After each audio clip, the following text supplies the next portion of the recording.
Welcome to LLPs academy Islamabad. हमारा आज का टॉपिक है partnership and the relations in the LLP.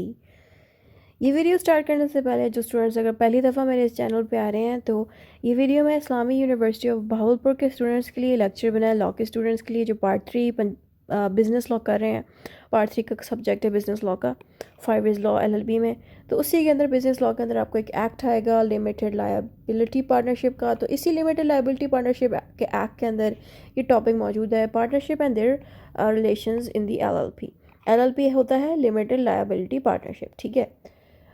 तो वीडियो स्टार्ट करने से पहले अगर आप ये नोट्स परचेज़ करना चाहते हैं तो आप मेरे इंस्टाग्राम, फेसबुक और मेरे व्हाट्सएप से ख़रीद सकते हैं। इसकी इंट्रोडक्शन स्टार्ट करने से पहले हम इसकी हेडिंग समझ लेते हैं कि ये हेडिंग किस बारे में है। आपसे ये पूछ रहे हैं कि पार्टनरशिप क्या होता है और पार्टनरशिप का एक दूसरे के साथ लाइक की जो पार्टनर्स हैं इनका आपस में कैसा रिलेशन है, ठीक है। इसके ऊपर आपसे वो पूछ रहे हैं कि बताएं, ठीक है। इंट्रोडक्शन में आपने क्या करना है, in the limited liability partnership partners work together to run the business. यहाँ पे कह रहे हैं कि जो इदारा है उस इदारे का नाम है लिमिटेड लायबिलिटी पार्टनरशिप, ठीक है। क्योंकि ये जो इदारा है ये बना ही लिमिटेड लायबिलिटी पार्टनरशिप के एक्ट की मदद से है, ठीक है। तो ये वही इदारा है, ठीक है। इस इदारे के अंदर जो पार्टनर्स होते हैं वो एक दूसरे के साथ मिल के चलते हैं ताकि इसका जो बिज़नेस है, इस एलएलपी यानी कि इस लिमिटेड लायबिलिटी पार्टनरशिप का जो बिज़नेस है वो चलाया जा सके। सही हो गया।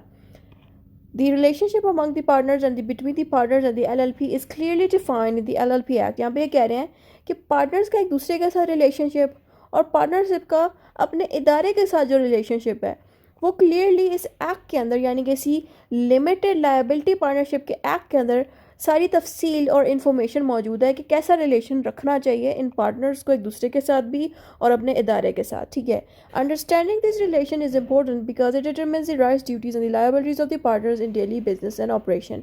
आपसे ये कह रहे हैं कि ये जो रिलेशनशिप है ये हम लोगों को जानना इसलिए ज़रूरी है ताकि हमें ये पता चल सके कि इनकी क्या राइट्स बनती हैं, क्या ड्यूटीज़ बनती हैं, क्या लायबिलिटीज़ यानी कि मज़ीद रिस्पॉन्सिबिलिटीज़ क्या बनती हैं पार्टनर्स की इस बिज़नेस को चलाने में, ठीक है।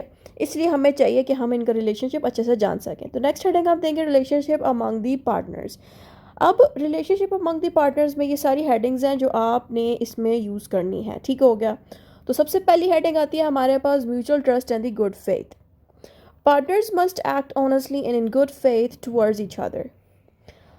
सबसे पहले तो जो पार्टनर्स हैं उन पर यह जिम्मेदारी बनती है कि एक दूसरे के साथ ईमानदारी के साथ बिहेव करें। ऑनेस्टी का मतलब है ईमानदारी और गुड फेथ, ठीक है। यानी कि अच्छी नीयत और ईमानदारी के साथ एक दूसरे के साथ चलें ताकि बिजनेस में किसी किस्म का फ्रॉड ना हो, ठीक है। They should share information and not mislead fellow partners. और इनको चाहिए कि एक दूसरे के साथ इन्फॉर्मेशन शेयर करें जो भी उस बिज़नेस को चलाने के काम आ सके, उसके साथ एक दूसरे को मिसलीड ना करें। मिसलीड मीन्स कोई गलत इन्फॉर्मेशन एक दूसरे को पार्टनर्स ना दें, ठीक है। ये इनकी सबसे बड़ी जिम्मेदारी बनती है पार्टनर्स की। और ये इन्फॉर्मेशन हमें कैसे मिली, ये इन्फॉर्मेशन हमें यही लिमिटेड लायबिलिटी पार्टनरशिप का एक्ट बता रहा है, ठीक है। तो यहाँ पे जो भी इन्फॉर्मेशन मैं लिख रही हूँ ये सारी इन्फॉर्मेशन हमें लिमिटेड लायबिलिटी एक्ट ने सिखाई है, ठीक है। तो सबसे पहली हम बात बता चुके हैं। दूसरा पॉइंट है, अब आता है agents of the LLP. Agents कौन होते हैं? पार्टनर्स बेसिकली इस इदारे एलएलपी के इदारे का एजेंट्स होते हैं। क्यों एजेंट्स होते हैं? क्योंकि ये पार्टनर्स अपने इदारे को रिप्रेजेंट कराते हैं आगे लोगों में, ठीक है, और इस इदारे के लिए काम करते हैं, इसलिए इनको हम एजेंट्स कहते हैं। लेकिन ये पार्टनर्स एक दूसरे के एजेंट्स नहीं होते, ठीक है। ये पार्टनर्स सिर्फ और सिर्फ इस इदारे के एजेंट होते हैं। यही बात यहाँ बताएगी कि ये सिर्फ इदारे के एजेंट है और एक दूसरे के एजेंट नहीं होते। Actions of the one partner binds the LLP but not necessary other partner. यहाँ पे कह रहे हैं कि मिसाल के तौर पे इस एलएलपी के इदारे में 4 लोग पार्टनर्स हैं, ज़्यादा भी हो सकते हैं, ठीक है। 4 लोग पार्टनर्स हैं, उसमें क्या होगा कि एक पार्टनर अगर कुछ गलत करता है तो जिम्मेदार किसको ठहराया जाएगा? इदारे को ठहराया जाएगा, बाकी पार्टनर्स को जिम्मेदार नहीं ठहराया जाएगा। इसीलिए यहाँ पे ये वाला जो एलएलपी का सिस्टम है वो आम पार्टनरशिप एक्ट के कंपेयरिंग ज़्यादा आसान है। क्योंकि जो पार्टनरशिप एक्ट है सादा वाला, उसमें क्या होता था कि एक पार्टनर भी कुछ गलत करे तो सारे जिम्मेदार ठहराए जाते हैं, बट यहाँ पे ऐसा नहीं होता। फिर आता है sharing of the profit. Profit क्या होता है? यानी कि जो भी पार्टनर जिन्होंने इस एलएलपी के इदारे को ज्वाइन किया उन सब पार्टनर ने थोड़े से पैसे अपने इन्वेस्ट किए थे तभी वो पार्टनर बने। तो जाहिर बात है सब बंदों ने अलग अलग अमाउंट इन्वेस्ट किए, किसी ने ज़्यादा पैसे लगाए हैं बिजनेस में, किसी ने कम। तो जिस बंदे ने कम पैसे लगाए हैं तो इट मीन्स कि उसको उतना ही प्रॉफिट मिलेगा, ठीक है। और उतनी ही उस पर जिम्मेदारी लगाई जाएगी। सही है। तो यही चीज़ यहाँ बताएगी कि जितने पार्टनर्स हैं उन सबको प्रॉफिट्स जो है बराबर बांटे जाएंगे, क्योंकि जितना उन्होंने पैसा इन्वेस्ट किया है उसी हिसाब से उनको प्रॉफिट बांटे जाएंगे। और जो जो पैसे उन्होंने लगाया है इन पार्टनर्स इनकी तफसील एग्रीमेंट में लिखी जाएगी। ठीक है।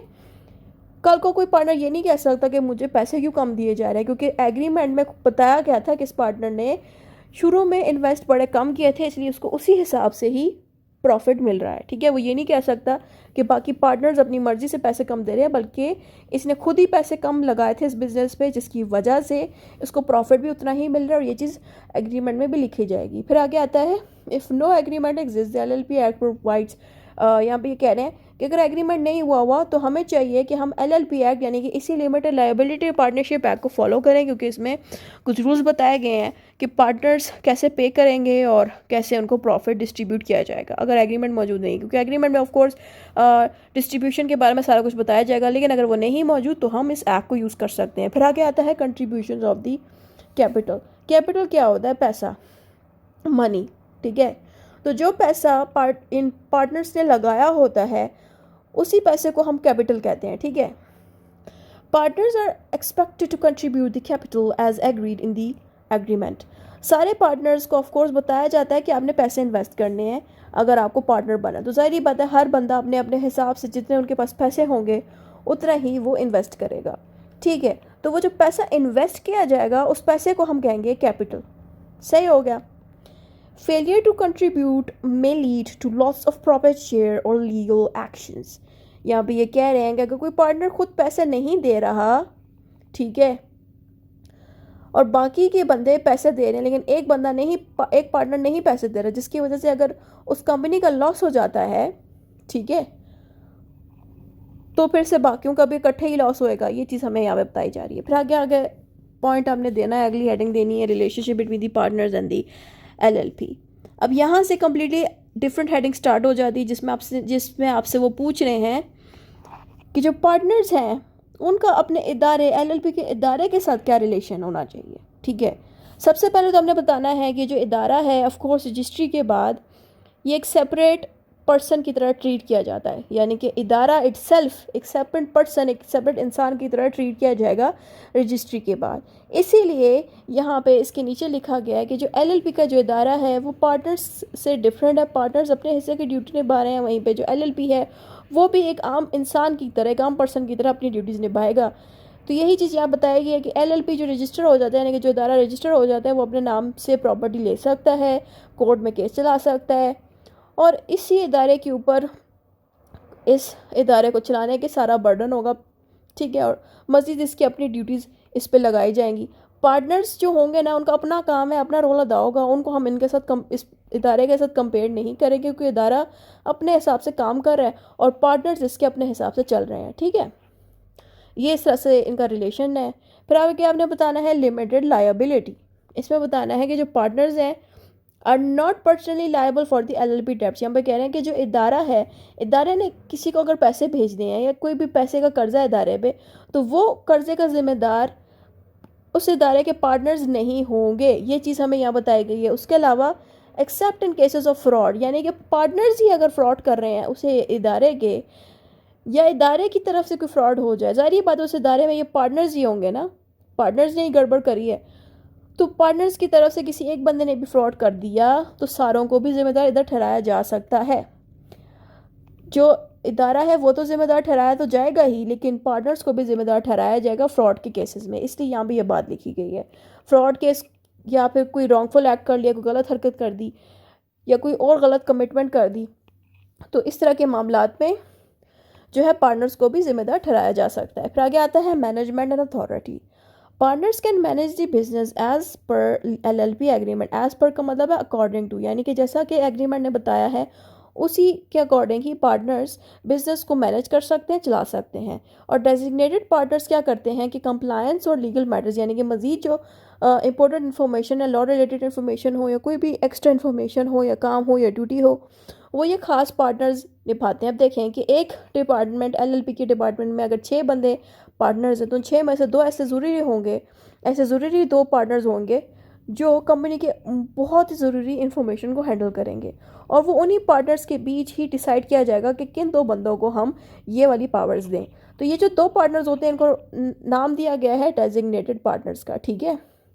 Acts done in the ordinary course of business binds the LLP. यहाँ पे कह रहे हैं कि जो नॉर्मल बिजनेस किया जाएगा एलएलपी में, एलएलपी के नेम पे, तो उसको उसी तरह ही ट्रीट किया जाएगा। यानी कि एलएलपी अपना जो बिजनेस चलाएगा तो उसी के ऊपर यहाँ बात बोली जाए, विषय की सेकंड या आखिरी रन हटा दें, सेम बात बोली जा रही है कि एलएलपी नॉर्मल बिजनेस की तरह ही रन होगा, ये बात यहाँ बताई गई है। फिर आता है लीगल प्रोविजंस। अच्छा, इस लीगल प्रोविजंस में ना आपने डिफरेंट सेक्शंस देने हैं। ये सेक्शंस कहाँ से हमने लिए हैं? ये सेक्शंस हमने लिए हैं एलएलपी एक्ट से, यानी कि लिमिटेड लायबिलिटी पार्टनरशिप का जो एक्ट है उन्हीं के ये सारे सेक्शंस हैं। पहला सेक्शन जो 18 है वो कहता है limits the liability of partners, यानी कि सेक्शन 18 कहता है कि जो पार्टनर्स है हर बंदे के ऊपर सारी जिम्मेदारी नहीं आएगी, सारे पार्टनर्स पे सारी जिम्मेदारी नहीं है। हर पार्टनर की सिर्फ उतनी ही जिम्मेदारी है जितना उन्होंने पैसा इस बिजनेस में लगाया हुआ है। सेक्शन 9 कहता है कि जो डेजिग्नेटेड पार्टनर्स हैं उनकी ड्यूटीज़ थोड़ी ज़्यादा होंगी। कौन कौन सी ड्यूटीज़ होंगी इनके पास, वो सारी इन्फॉर्मेशन सेक्शन 9 में मौजूद है। आप चाहें तो इन सेक्शन की इन्फॉर्मेशन नेट से लेके इसमें दे सकते हैं ताकि आपकी ये सेक्शन की इन्फॉर्मेशन और लंबी हो जाए। मैंने तो टू द पॉइंट लिखा है, आप चाहें तो नेट से हेल्प लेके इनकी इन्फॉर्मेशन बढ़ा सकते हैं। फिर आगे आता है section 23 mutual rights and duties of partners. यहाँ पे सेक्शन 23 बताता है कि कौन से ऐसे राइट्स एंड ड्यूटीज़ हैं जिसमें सारे पार्टनर्स इकट्ठे जिम्मेदार ठहराए जाएंगे। तो ये चीज़ें हमें ये सेक्शन 23 में बताया गया है। फिर आता है सेक्शन 32। सेक्शन 32 हमें बताता है एडमिशन एंड सेजिशन ऑफ पार्टनर्स का। ये मैं ऑलरेडी पिछली वीडियोस में पढ़ा चुकी हूँ। एडमिशन समझा देती है। एडमिशन में नए पार्टनर्स का आना, सेजिशन मीन्स पुराने पार्टनर्स का चले जाना, निकल जाना। तो इसके प्रोसीजर्स जो है हमें सेक्शन 32 बता रहा है, ठीक है। फिर आता है agency and the binding acts. Acts done by the partner in ordinary business bind the LLP. यहाँ पे कह रहे हैं कि पार्टनर्स कोई भी अगर बिजनेस रन कर रहे हैं, इस एलएलपी के जो बिजनेस रन कर रहे हैं, वो बिजनेस को ये नहीं समझा जाएगा कि सिर्फ पार्टनर ही रन कर रहे हैं। पार्टनर्स की जो भी हरकत होगी उस बिज़नेस को चलाने में, उसका जिम्मेदार एलएलपी के इदारे को भी माना जाएगा, ठीक है। LLP is responsible for the contract, obligations, liabilities created in the ordinary course of business। यहाँ पे कह रहे हैं कि LLP का जो इदारा है उन तमाम चीज़ों के लिए रिस्पॉन्सिबल होगा। यानी कि कोई भी काम जो LLP के इदारे के बिजनेस से रिलेटेड हो, जैसे कि कोई कॉन्ट्रैक्ट करना बिजनेस से रिलेटेड, कोई रिस्पॉन्सिबिलिटी निभाना बिजनेस से रिलेटेड, या कोई भी काम ऐसा हो जो उस बिज़नेस को चलाने के काम आ सके, तो उन सब चीज़ों पे LLP का इदारा ज़िम्मेदार ठहराया जाएगा, क्योंकि इसी LLP के इदारे का बिज़नेस ही रन हो रहा है, और जो भी काम किया जाएगा उस बिज़नेस को रन करने के लिए उसका ज़िम्मेदार इसी इदारे को ठहराया जाएगा। फिर आता है advantages of clearly defined relationships. अब यहाँ पे मज़ीद बताना है आपने कि मज़ीद रिलेशनशिप के बारे में क्या कहता है। आपने बताना है कि smooth functioning, clear duties and rights and duties reduce conflict among the partners. आपने बताना है कि rights and duties of course clearly define की जाती है कि हर पार्टनर पे कौन सी जिम्मेदारी लगती है।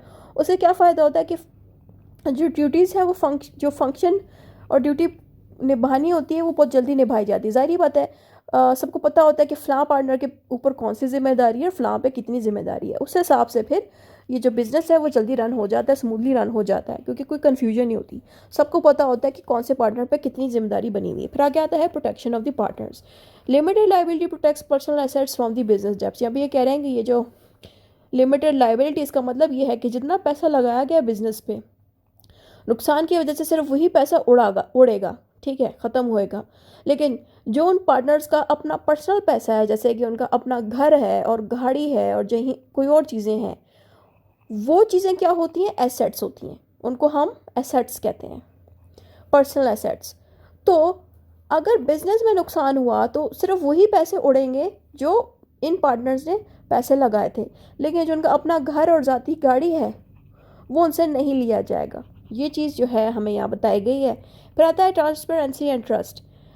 Proper relation ensures trust and transparency helping business growth. Of course जो पार्टनर्स हैं और जो LLP का जो डिपार्टमेंट है, जो इदारा है, सब कुछ क्लियर होता है कि इनकी क्या रिस्पॉन्सिबिलिटीज़ हैं, क्या ड्यूटीज़ हैं, क्या रिलेशनशिप है एक दूसरे के साथ। जैसे क्या फ़ायदा होता है कि ट्रस्ट बहुत अच्छा रहता है, यानी कि सारे एक दूसरे पे बड़ा ट्रस्ट करते हैं, और इनके बिजनेस में ट्रांसपेरेंसी होती है। ट्रांसपेरेंसी का मतलब है हर चीज़ क्लियर दिखना, हर चीज़ सामने से दिख जाना बड़े आराम से। तो ऑब्वियसली बिजनेस में कोई बात छुपाई नहीं जा रही इनके, इसीलिए इनका बिजनेस बहुत अच्छे से ग्रो कर सकता है। लिमिटेशंस क्या लगती हैं कि पार्टनर्स को चाहिए कि वो अपने हिस्से की रिस्पॉन्सिबिलिटी बड़ी ईमानदारी से निभाएं। किसी भी पार्टनर के साथ किसी भी पार्टनर को मिसयूज़ ना करें और अपने ओहदे को भी मिसयूज़ ना करें। कोई पार्टनर ये ना समझे कि मेरे पास राइट ज़्यादा है तो मैं मिसयूज़ करना शुरू कर दूँ, वो मिसयूज़ ना करे अपने हिस्से की पावर्स को। ठीक है, ये बात यहाँ बताई गई है। फिर आगे बताया गया डिस्प्यूट्स में arise in if LLP agreement is not properly drafted. यहाँ पे ये कह रहे हैं कि अगर एग्रीमेंट जो बनाया गया था, जो ड्राफ्ट किया गया था, बनाया गया था, उसमें अगर चीज़ें क्लियर ना हो तो पार्टनर्स की आपस में लड़ाई लग सकती है, डिस्प्यूट लग सकता है। बस इतना ही था इस वीडियो में, कंक्लूजन आ जाता है। जो भी ऊपर पड़ा है वो दोबारा से शॉर्ट करके बता देना है।